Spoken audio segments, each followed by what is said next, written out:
Je meurs parce que je voulais pas. Je lui avais dit. Et voilà. Donc, moi, quand l'évangile est venu à Beaucaire, c'était Dagaï qui est venu nous annoncer l'évangile et on ne connaissait pas. Moi, mes parents ils étaient catholiques et l'évangile, j'avais jamais écouté de ma vie l'évangile. Et donc, du coup, bon. Et l'évangile, elle est venue et mon compagnon, il a commencé à aller à l'évangile, mais lui, c'était quelqu'un qui sortait beaucoup. C'était un garçon, quoi. Et il sortait beaucoup et bon, voilà. Et moi, je ne savais plus comment faire hein, parce qu'il sortait beaucoup. Alors, j'avais de la patience, j'attendais, mais après, à force, je me disais comment ça va se passer, tout ça, j'en avais un peu marre, quoi. Et à force, l'évangile, elle est venue et lui, il commençait à changer. Alors des fois, je le voyais à genoux, mais je croyais qu'il était tombé. Alors je me disais, tu t'es fait mal ou quoi? Mais il était dans la chambre en fait, il priait, il était à genoux. Et il commençait à changer, à plus sortir. Et moi, je voyais des filles. Je disais, il est sorti ton mari? Non, il ne sort plus. Je dis, ah bon? Alors, tu sais ce qu'on va faire? On va les suivre. Bon, pour une fois que je les suivis. Je ne savais pas aussi, ouais.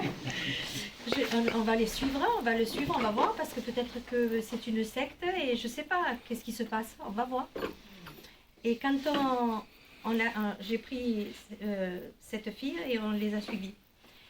Et quand on est rentré dans la salle, c'était une salle, elle était petite, le parterre il était tout arraché. Et je sentais une présence. Gloire à Dieu. Je le dis parce que je sentais une présence de Dieu, une paix. Je voyais la guitare, les frères qui chantaient. C'était le frère Roberto qui chantait avec sa femme.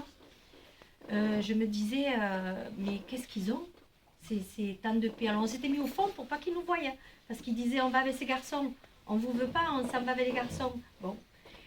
Et on s'était mis derrière, et au fur et à mesure, après, ils nous ont vus, et au fur et à mesure, ben, on est allé à la réunion. Et donc, le Seigneur, il a fait de grandes choses parce que il disait de venir tel que tu étais, de pas devenir tel qu'on est, de pas se compliquer, d'être là, d'écouter la parole de Dieu, de lire sa parole. Et à ta décision, il vient ton succès. Gloire à Dieu. Alors, moi, je voulais le succès, moi. Alors, qu'est-ce que je fais? Alors, je faisais tout dans mon foyer. J'étais convaincue que mon foyer dépendait de Dieu. J'étais convaincue. Je savais que Dieu avait fait de grandes choses. Et donc, je me disais, bon, au fur et à mesure, j'ai donné mon cœur à Dieu. Et je voulais une expérience. Je disais, Seigneur, je veux faire une expérience avec toi, mais une vraie, une grosse expérience. Et je travaillais dans une pompe à essence. Et un soir, quand je vais pour repartir, je vois quelqu'un qui surgit là, cagoulé avec le pistolet, et il me met le pistolet là. Et il faisait des bonds, c'était terrible. Alors moi, quand je vois ça, je le confronte juste là, il avait le pistolet ici. Et quand je le vois, il faisait des bonds, et je le regarde, et je me tourne, et je dis, Seigneur, garde-moi. Je m'abaisse, je me protège, il me frappe à coups de pied, le pistolet à la tête, et je me dis, bon, j'étais là par terre, il me frappait, il m'avait gazé, et je me disais, je sentais pas les coups, et je disais, bon, pour moi, je pensais que c'était quelqu'un même que je connaissais, que je disais peut-être c'est un de ces garçons qui veut, et bon, et j'attendais, et quand j'ai vu que ça tardait, qui me frappait, j'ai dit, il va me tuer. Alors là, j'ai crié. Et là, le vigile, il est sorti. Bon, après, il est tombé par terre et tout ça.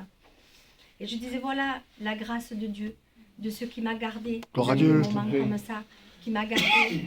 Et ce que je peux dire, c'est qu'il faut que vous preniez la décision de marcher avec le Seigneur. Parce que le Seigneur, il est bon. Et il ne se lasse pas de nous faire du bien. Et il veut que le meilleur pour nous.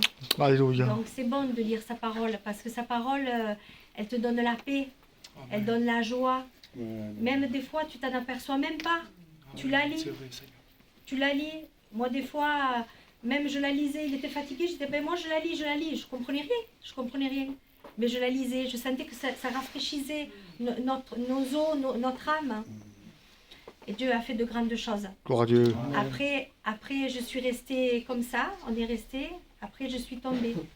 On est resté, il y a 18 ans de ça, 19 ans, je suis tombée 5 ans. On a négligé la parole de Dieu. Et après, j'allais plus à la réunion. Je voulais plus aller. Et à travers mes enfants, Dieu s'est révélé. Parce que les enfants, ils ont voulu aller à la réunion de jeunesse. Et donc, on a vu que vraiment le Seigneur, il les aimait plus que nous. Parce que nous, même plus j'allais à la réunion. Je savais que si j'allais revenir à Dieu. Et je voulais pas. Pourquoi? Je faisais rien de bon. Pour un petit mariage d'un côté, d'un autre. Et quoi? On faisait rien, on était à la maison. Et les frères me disaient, ils venaient nous visiter, ils nous disaient, mais qu'est-ce que vous faites? Les enfants, vos enfants, il faut venir à la réunion. Quand même les jeunes. Et donc du coup, les jeunes, ils sont venus un jour à la réunion de jeunesse, ils se sont levés à l'appel. Et Dieu nous a montré vraiment qu'il les aimait plus que nous. Donc là, on est revenu à Dieu. Gloire à Dieu.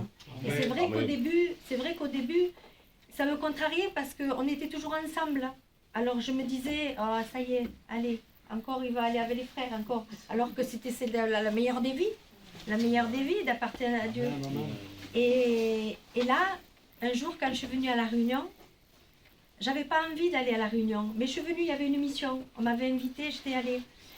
Et je me disais, bon, allez, je vais à la réunion, et voilà. Mais là, le Seigneur, il n'a pas dit son dernier mot.